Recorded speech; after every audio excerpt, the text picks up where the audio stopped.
Everyone, welcome back to my channel. আজকে আমি তোমাদের সাথে শেয়ার করব আমার একটা productive study day. As a student প্রতিদিন প্রোডাক্টিভ থাকাটা ইজি না, বাট আমি ট্রাই করি অলওয়েজ ডিসিপ্লিন থাকতে। সো চলো স্টার্ট করি আমার স্টাডি ডে।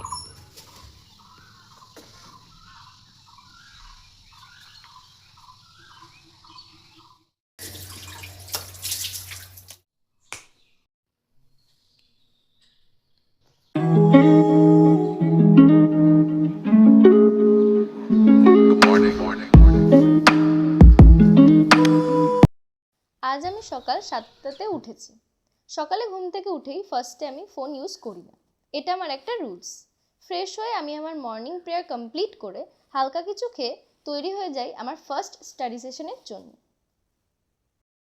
মর্নিং আমি ইউজুয়ালি হার্ডেস্ট সাবজেক্টটা পড়ি, কারণ তখন আমার মাইন্ড ফ্রেশ থাকে। আমি 45 মিনিটস ফোকাস করি উইদাউট এনি ডিস্ট্রাকশন। যদি মন চলে যায় ফোনের দিকে, আমি বলি নিজেকে, ফোকাস গুনগুন, ফিউচারের জন্য পড়ছো।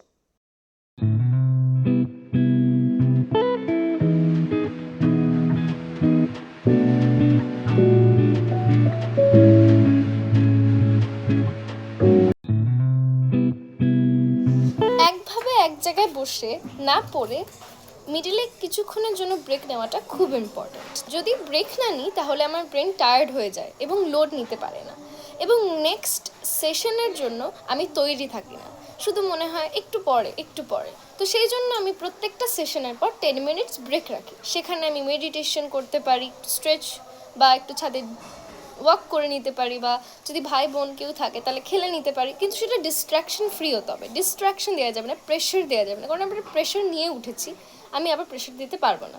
সো ব্রেক নেওয়াটা খুব ইম্পর্ট্যান্ট। সেকেন্ড স্টাডি সেশনে আমি প্র্যাকটিস কোশ্চেন সলভ করি। শুধু রিডিং করলেই হবে না, প্র্যাকটিস করতে হবে। সামটাইমস লেজি লাগে, বাট আমি মনে করি discipline is more important than motivation.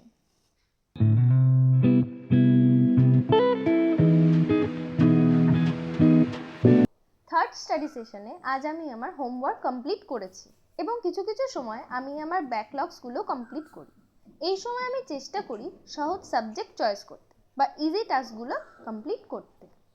যেহেতু আমাদের বাড়িটা বাগান বাড়ি, সেহেতু আমাদের বাড়ির চারিদিকে তাকালে শুধু দেখতে পাবে সবুজ আর সবুজ। আর বেসিক্যালি আমি যখনই ব্রেক নিই তখন আমি চলে আসি ছাদে ওয়াকের জন্য, কারণ এই সুন্দর আলো, বাতাস আর পাখির ডাককে মিস করে, আমি তো না। আর আমি মনে করি ছাদে আসলেই যেন আমি নেচারের সাথে মিশে যাই।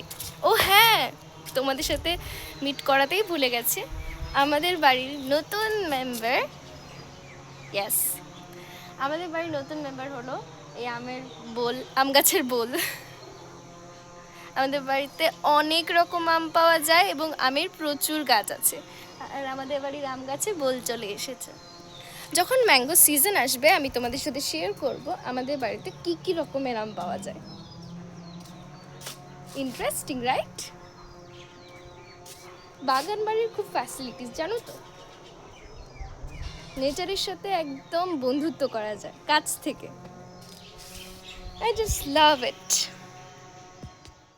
ফোর্থ স্টাডি সেশনে আমি আজকে যা পড়লাম তার কুইক রিভিশন না করলে অনেক কিছু ভুলে যাই। তারপর আমি আমার নেক্সট ডের জন্য একটা স্মল টু ডু লিস্ট বানিয়ে নিই। লং টাইম বসে থাকলে বডি স্টিফ হয়ে যায়, তাই আমি একটু স্ট্রেচিং বা কিছু ক্যারাটে মুভ প্র্যাকটিস করি। এটা আমার এনার্জি আবার বুস্ট করে দেয়। টু বি ভেরি অনেস্ট, আমি প্রতিদিন এত প্রোডাক্টিভ থাকতে পারি না, বাট আমি ট্রাই করি পারফেক্ট হতে না, কনসিস্টেন্ট হতে। যদি তুমি পড়াশোনা নিয়ে স্ট্রাগল করো, just remember it, small progress is still progress. আমরা আস্তে আস্তে আরও বেটার হব। এটা ছিল আমার প্রোডাক্টিভ স্টাডি ডে। যদি তোমাদের ভালো লাগে তাহলে লাইক, কমেন্ট অ্যান্ড সাবস্ক্রাইব করতে একদম ভুলো না। See you in my next one. By.